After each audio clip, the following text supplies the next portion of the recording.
ஆமா, இப்ப என்ன செய்யலாம்? சொன்னேன் அது தாத்தா இல்ல, இப்ப பேத்தாவா இருக்கு. என்ன பண்ணலாம்? மாறி மாறி பேசல. படிச்சதானே நான் படிக்கிறேன். படிச்சுக்கிட்டே வரும்போது தெளிவு வருது.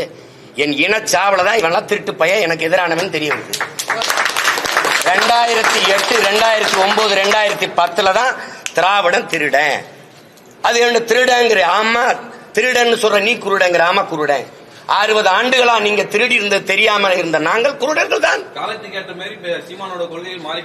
காலத்துக்கு ஏற்ற மாதிரி மாறுது. என் தலைவனை 2008 பிப்ரவரியில நான் சந்திக்கிற வரை நானும் இந்த இந்த திருட்டு கூட்டத்தில் ஒருத்தனா தான் இருந்தேன். சந்திச்ச பிறகுதான் தமிழன்னா யாரு, தமிழ் தேசியம்னா என்ன, தமிழனுக்கு தேவையான அரசியல்னா என்ன அப்படின்னு வந்த பிறகுதான் இந்த அரசியலை கட்டமைக்கிறேன். அதுக்கு குறுக்க வந்து இது பெரியார், இது திராவிட மாடல், பெரியார் இல்லை என்றால் ஒன்றும் இல்லைன்னா என்ன நீங்க பண்ணிட்டீங்க? சிங்காரவேலர், சிவானந்தா, அயோத்தியாச பண்டிதர், ரெட்டமலை சீனிவாசன், இந்த கியாபை விஸ்வநாத முத்தமிழ் காவலர், அண்ணல் தங்கம், மறைமலை அடிகள், இவெல்லாம் ஒண்ணுமே கிடையாது.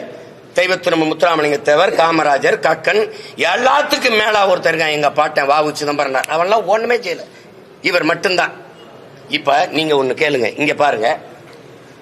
இந்த பக்கம் பெரியார் பெரும் சொத்துக்கு அதிபதி. சொத்துக்கு ஒரு வாரிசு தேடி 72 வயசுல 26 வயசு பெண்ணை திருமணம் செஞ்சு வச்சுட்டு போயிட்டார் ஒருத்தர்.